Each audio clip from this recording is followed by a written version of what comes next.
It was the world's largest disaster. I mean, so many persons, including animals, have been died. Too many children of the gas-affected parents are being born with congenital malformations. People who have been affected in Bhopal are 48% Muslims, 49% Hindus, and all from lower working class people. It is not only issue related to some area, it is related to Bhopal. Whole Bhopal is affected in some different manner.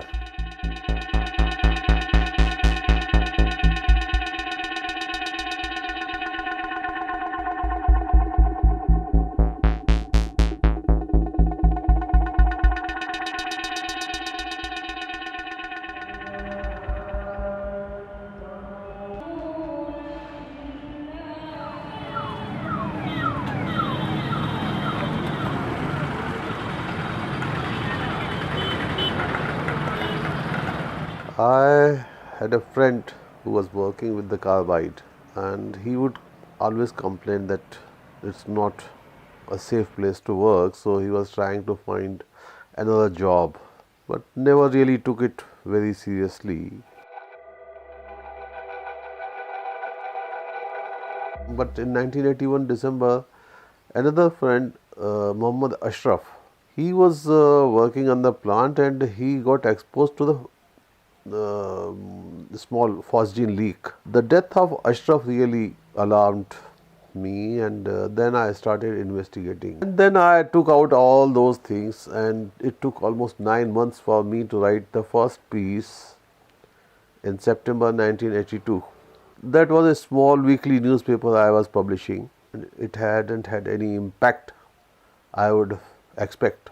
But still I didn't give up, so I wrote another piece as a follow-up, Bhopal sitting at the top of a volcano. Second piece which appeared was on October 1st, 1982, and 3 days later there was a small leak in the plant, and it created such a situation that when all the neighboring people had to run away. I wrote another piece on 8th October saying, if you don't understand, you all will be wiped out. So my another piece on the dangers posed by this plant was published on 16th June 1984.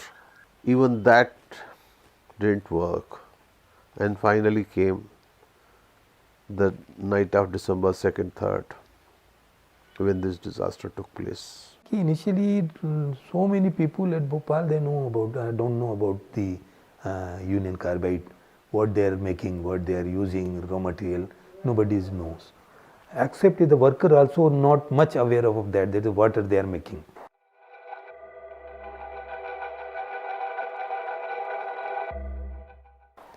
This is basically they are making the pesticides. They are using the MIC, methyl isocyanate as a raw material. I was in Delhi and back to Bhopal in the same day. My train was held up to the outside the Bhopal station. During my visit, come from the station to my residence, I saw the lot of people dying both the sides of the road. The old people, young women and old women, and so many children also, they with the women these hands. Lot of people in silent mode because they are not living, they are just dying. I was living in the old city where my family still lives, and that place is quite closer to the carbide plant. So even that area was affected. I was sleeping and suddenly started suffocating. My wife was coughing, but we couldn't understand what it was. So I called up the police control room. From there I came to know that the gas has leaked from the Union Carbide plant. There was a feeling in my throat as if there's a pin moving in and up and down. There was a quite uneasy feeling in the throat. I thought, since it's maybe I am catching cold.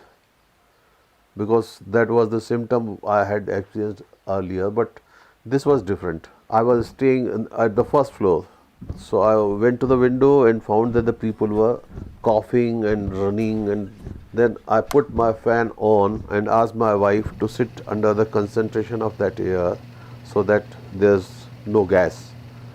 But I couldn't think anything more because I had read all about the chemicals and how to do this, but I lost my senses at that moment. Since I was aware of the toxicity of the chemicals, I realized that my time is up.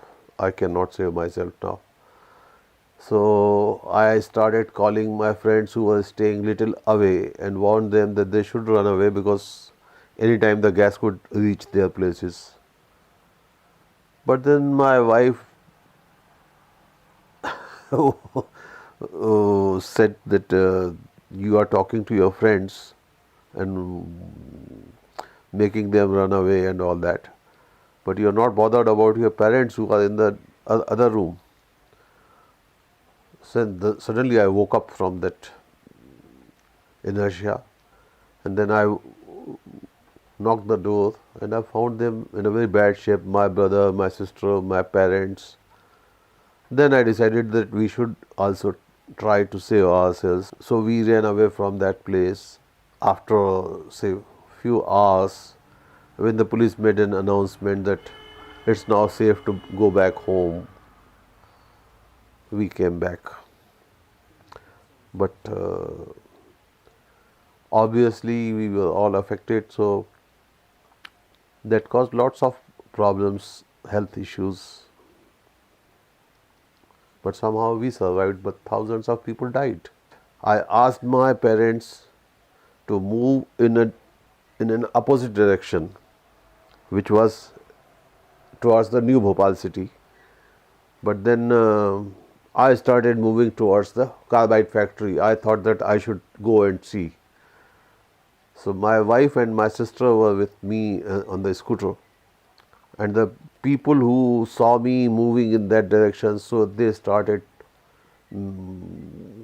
calling me a fool and then say, "Mar jayega, sala, you will die. Where are you going? Run in the opposite direction."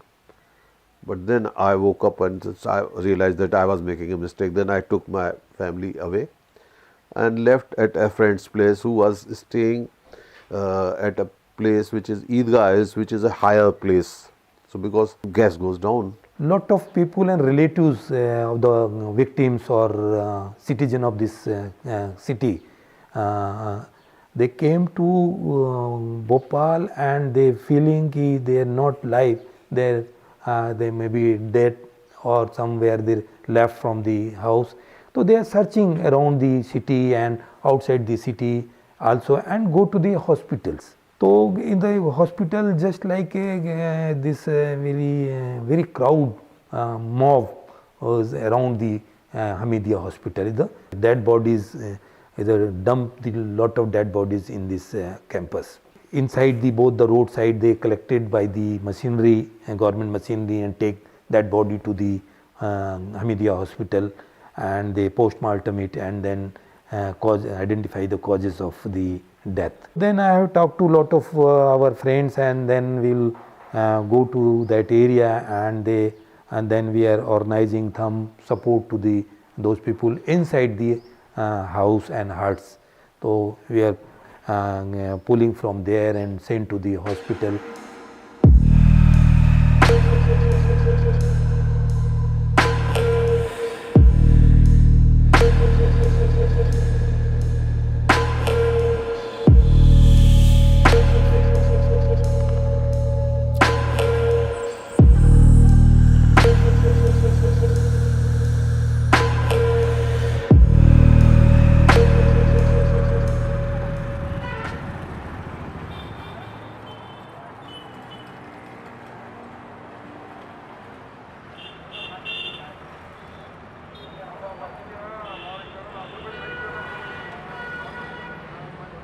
My name is Satynath Charangi, and I've been here since right after the disaster.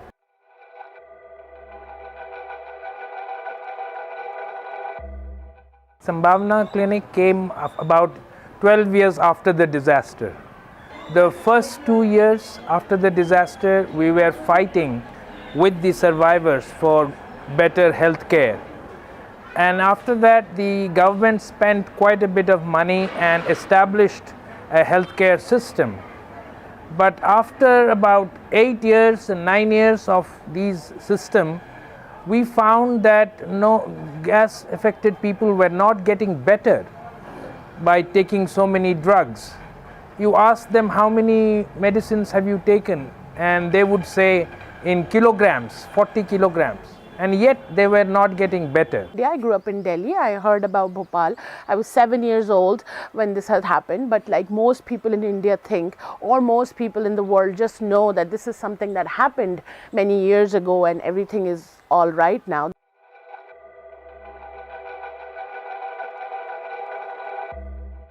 And then in 99, people from Bhopal, survivors of the disaster, had gone to US to protest the merger between Union Carbide and Dow Chemical. And this is where they were saying that Dow Chemical just cannot buy all the assets of Union Carbide and not talk about its outstanding liabilities. So that's how I came to know about Bhopal in US. I was a student there, and I got involved and I moved to Bhopal in 2003, and I've been working with the survivors since then. We provide medical care through 3 systems. Through the integration of modern medicine, Ayurveda, including Panchakarma, and yoga. Every day between 120 and 150 people come to the clinic. Oftentimes people have to go back because they cannot get doctor's appointment the same day. But the total number of people who are registered for chronic care is more than 35,000. And this includes people who have been directly exposed to the gas disaster. The major number of people are from there, but also there are people who have suffered due to chronic exposure to contaminated groundwater. And this groundwater again is contaminated by hazardous wastes from the Union Carbide plant that were recklessly dumped by the company.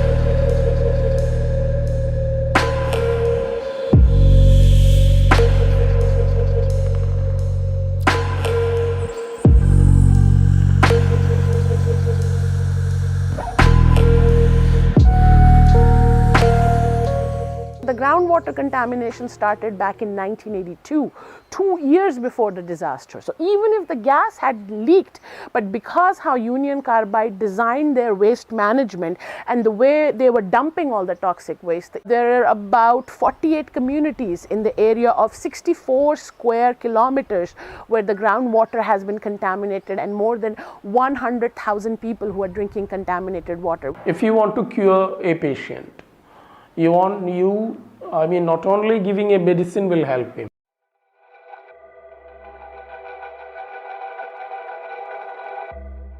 You want to change his dietary style, you want to change his lifestyle, you want to change his activities if any things are going on. But come on, here after giving the medicines, he is going to the place which the land is poisonous, water is poisonous, and everything. It is still toxic, so you can't really correct him. So it is like by medicines we can help him or her to an extent, but still the situation is same. So the protocol in the Virginia, they follow very strictly. But in Bhopal, some time before, 2-3 times small leakage. Workers affected, some burning eyes, but nobody taken very seriously.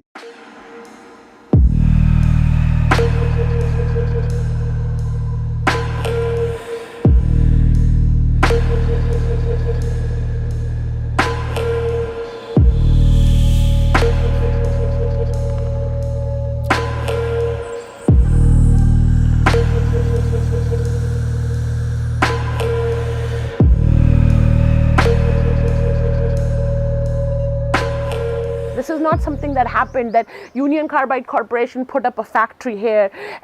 This was a disaster in making. They shut down the refrigeration unit here in order to save some $40 a day. The gas had to be kept at cooling temperature, and they shut down the system. They cut down the security forces. They cut down the training that was being given to security personnel. They stored this toxic gas in huge containers, which they would have never done in US. They had a sister plant in US where they were using better materials, smaller tanks. They had better facilities that were working.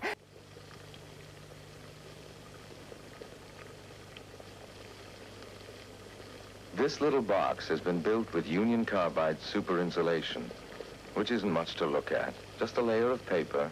So, obviously, they knew that killing people in India would not have as much, doesn't matter as much, and that is why it is continuing today. Can you imagine in any other city where more than 100,000 people are living on a land which is heavily contaminated?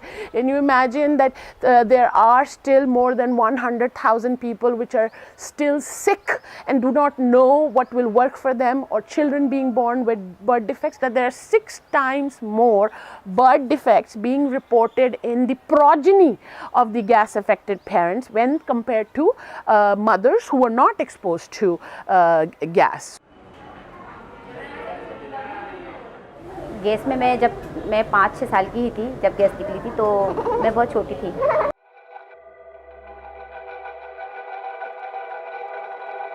मेरे mummy papa इससे affected है, मेरे भैया भी है 2, वो भी affected है. उनकी एक बेटी है, तो वो भी इसी की तरह, मेरी बेटी की तरह ही है. पहले यहाँ पे आती थी, आजकल वो नहीं आती है. तो 2 बच्चे हमारे यहाँ अफेक्टेड हैं गैस से, एक मेरी बेटी और एक मेरे भाई की बेटी. सर यहाँ पे बताते हैं, बहुत परेशान थी पब्लिक, बहुत भागा करते थे, बहुत ज़्यादा धुआं था, सब परेशान थे. कोई कम्बल ओढ़ के सोता था, कोई ओढ़ के सोता था. बस ऐसा लगता था कि जान बस बच जाए.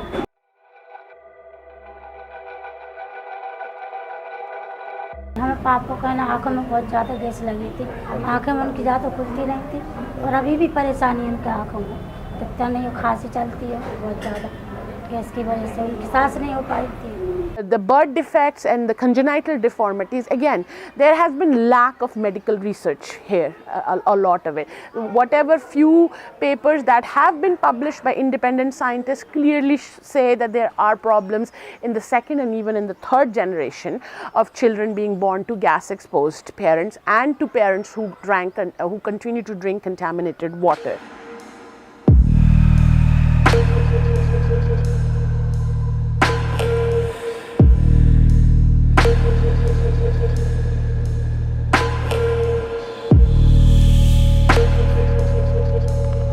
And if you look at the rehabilitation side of it, there are 5,000 women who were being given pension of 1,000 rupees per month. 500,000 people have gotten $500. And that is all they have received in compensation. The 2nd generation is not even included in that. People who have been drinking contaminated water are not included in that. So, but in the Supreme Court now there is a petition on revising that amount of compensation for the Bhopal gas victims. And again, government of India is not putting the correct figures of death and injury even in that petition. What the people are having right now is due to the effect the gas had on the neurological system. So it's been like 35 years till the effect is there with them because of the effect of the gas on the nerves actually. When you inspire it, it directly affects your neurological system actually. It directly affects your neurological system. And of course there is like, it also gets dissolved in blood. Many people here, we call them ghabarat. That's a particular word used for that. That's an unknown sensation of anxiety. Actually, they don't know what is happening, but sometimes at night, sometimes in working place, they feel like their heart is pumping like anything. They don't know what is happening. But it's common for many persons. I can tell you like 70-75% persons are having like this sort of mental discomfort. A lot of people around the factory were either daily wage earners, some were even farmers who were farming in that land, but mostly poor people living around the area. And when they got exposed, when they were gassed on the night, what happened, most of them could not work because it had a direct impact on being able to do heavy labor jobs. So a lot of them moved into the area behind the factory, not knowing that that area was contaminated, and they were doubly victimized by the contamination. Because they damage all his organs, most of the body organs. They are not able to breathe, they are not able to saw the things, they are not able to move here and there, they lost the efficiency of the body. The only agency that had all the information before the disaster was Union Carbide. But Union Carbide is refusing to share this medical information that can be used for treating people. So they are basically showing an outlaw behavior and an inhuman behavior, I will say, because all they have to do is share the medical information they have. And that they are saying we won't share because it is trade secret. When Dow Chemical took over Union Carbide, they accepted Union Carbide's liabilities in US. They said we will give away money to people who have been poisoned by asbestos in US. But when it came to Bhopal, they have a completely double standard. And that has continued on, and it continues on till today. It's not just the world's worst industrial disaster, but also the world's worst corporate massacre, where nobody has been punished with even a fine or a single day in jail for killing and maiming hundreds and thousands of people and poisoning a new generation.